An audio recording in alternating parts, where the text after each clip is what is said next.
acadêmica, quer dizer, né? Óbvio também. Mas é preciso que seja capaz de ler o mundo, é preciso ler o mundo, e isso é criatividade. E antecipar, exatamente. Então, quando eu disse na minha fala que nós estamos condenados a criar, eu estava dizendo isso, quero dizer, se o mundo está dado e pré-estabelecido, você tem 4 ou 5 ditadores que determinam o mundo, e é a televisão, então você não faz nada, você obedece e tenta burlar, né? Que é o que a gente adorava, né? Contra a cultura, é uma delícia. Naquela época, oba! Nossa, era uma delícia, porque você tinha o que era ruim e você fazia o contrário, foi debaixo dos panos e tal. Agora já não é isso. Agora a gente tem um mundo onde os desafios são para todos. Desequilíbrios ambientais acontecem para todos. Quando eu era criança, a gente recolhia donativos para os pobres que sofriam com as enchentes, que sempre existiram.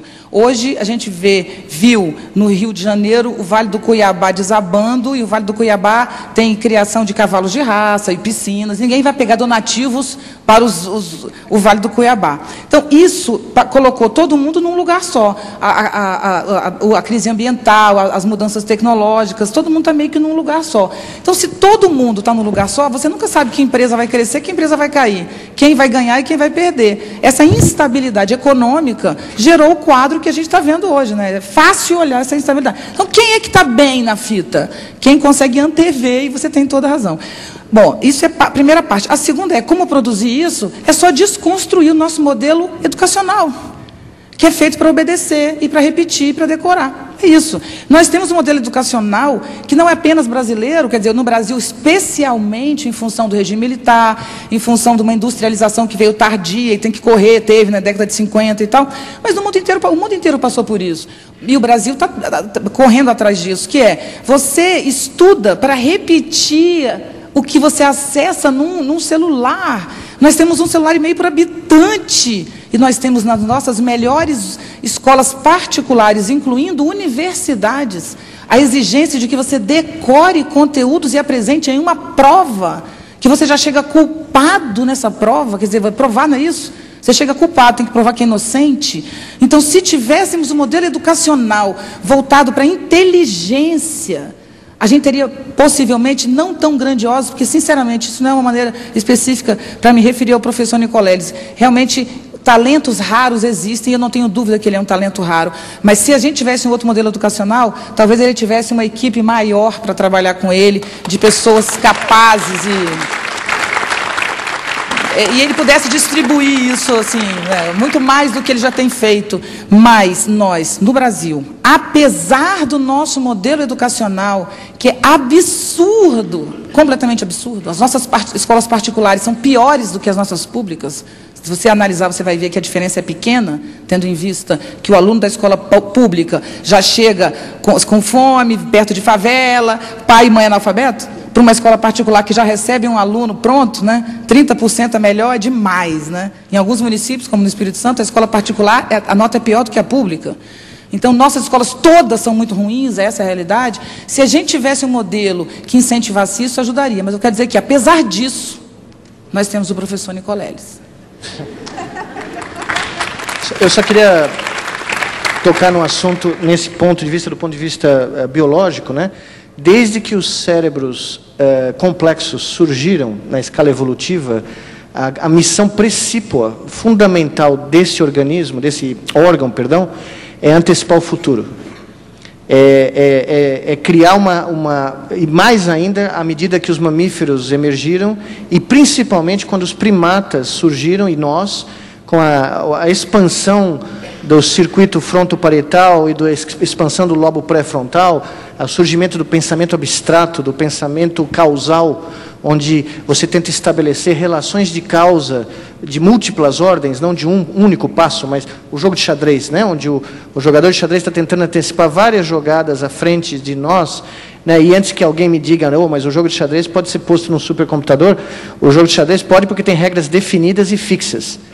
Todo mundo conhece. Ele não depende de sorte. Ele não depende de nenhuma heurística, ele não depende de nenhuma, né, depende evidentemente de antecipar movimentos, como o senhor colocou. O cérebro sempre está fazendo isso com um fundo de pano de uma equação de custo-benefício. Continuamente o cérebro está medindo se um comportamento futuro, seja ele 300 milissegundos, mexer minha mão, seja ele daqui a 2 anos, fazer um curso para tentar passar num numa certificação qualquer, ele está medindo o valor adaptativo, evolucional e o benefício imediato e a longo prazo dessa decisão. Então, nós sempre estamos tentando antecipar o futuro. Isso não quer dizer que a gente consiga. Então, existem expressões clássicas em várias línguas. A que eu mais gosto é na americana, em inglês, né? Que é o gut feeling. Você decide pelo gut feeling. E os grandes CEOs e os grandes administradores, managers, políticos, né? Os que realmente fizeram alguma coisa, eles têm essa intuição do gut feeling. É o troço que vem aqui, que não veio aqui, veio aqui, né?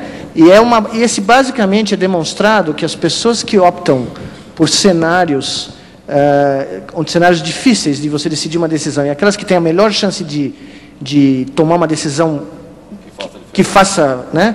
São aquelas que viram muitos cenários. São aquelas que estudaram muitos cenários e criaram um modelo estatístico na mente do que é que vai dar resultado. Então, não é ganhar na Mega Sena, não é crédito para entrar no Enem, mas reflete um troço absolutamente aleatório, né? Mas a intuição, sem dúvida nenhuma, ela fez parte dos atributos da mente humana que nos permitiram ser tão adaptáveis ao mundo em que a gente vive. Exatamente. Muito obrigado, foi uma honra essa resposta de vocês. Bom dia, bem-vindo. Olá, tudo bom? Meu nome é Luli Radfarer, eu sou professor da Escola de Comunicações e Artes da USP e também escrevo na Folha de São Paulo. Professor Nicolieves, é um prazer, eu li seu livro, muito bom. Tenho uma pergunta, aliás, duas. Uma diz respeito àquela que deveria ser a melhor das Olimpíadas, mas é considerado a Subolimpíada, que é aquela que começa a semana que vem, que eu acho que para a sua área de ciência é a área em que mais se pesquisa, é praticamente a Fórmula 1 dos esportes, né?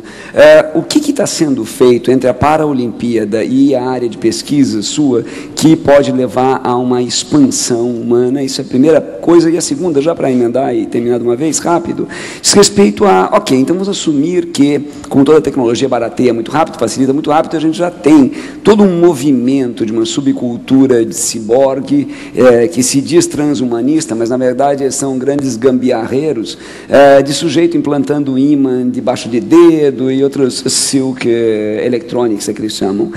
Quais são os riscos? Então aí, quais são as possibilidades, junto com os esportistas, e quais são os riscos de amadores nas suas próprias casas fazerem grandes danos aos próprios corpos, já que isso não é um futuro, uma realidade? Isso é muito interessante, porque, como o senhor colocou propriamente, existe uma grande linha de pesquisa atual da neurociência nos esportes de alta performance. E eles começaram na tentativa de reparar, né, danos corporais com próteses, como a gente viu na Olimpíada, né? Mas elas evoluíram até hoje tentativas de usar o que a gente sabe da neurociência para melhorar a performance de atletas, por exemplo, velocistas, para melhorar o tempo de reação do tiro, né? Para treinar o indivíduo a responder mais rápido ao tiro, a tal ponto que hoje é muito difícil, às vezes, julgar se o cara queimou na largada ou não, porque existem atletas que verdadeiramente conseguem responder ao som antes que a maioria de nós ouça o som, né? O próprio Usain Bolt foi acusado de trapacear em algumas competições, mas na realidade não era. Mediram o potencial auditivo evocado do homem e o cara é rápido no ouvido também, não é só na perna. Aliás, ele ganha a corrida na largada. Parte do ganho dele é no tempo de largada. Eu tenho uma posição muito peculiar, inclusive o projeto Walk Again, a nossa proposta para o governo brasileiro, é que ele se inicie na Copa do Mundo e que ele continue como um projeto a longo prazo no Brasil para criar uma indústria de neuroreabilitação robótica, que é uma indústria do futuro nessa área no Brasil, que é uma das indústrias das poucas que o Brasil não perdeu a oportunidade ainda de fazer parte, e que ela continue nas Olimpíadas no Brasil, com outras demonstrações, mesmo porque toda a ideia global vai ser difícil demonstrar em 2 anos, vai ser um pedaço. Mas tem um fenômeno que eu sou partidário deles, e aí eu respondo a segunda. A minha visão, e de alguns colegas, é que daqui a algumas décadas nós não vamos ter 2 Olimpíadas. Nós vamos ter uma só. Nós vamos ter a imersão da Olimpíada e da Paralimpíada, num mundo que para nós agora, talvez pelo nosso preconceito e provincianismo tecnológico, ainda seja inaceitável, porque teve gente lá nos Estados Unidos, quando eu estava vendo a Olimpíada, que reclamou que o Oscar da África do Sul, que correu nos 400 metros com 2 próteses de perna, que ele tinha uma vantagem. O cara não tem 2 pernas. Cresceu sem conseguir ter uma prótese que podia fazer algo decente. Ele consegue uma pequena prótese de carbono que nada mais faz do que permite apoiar ele o pé no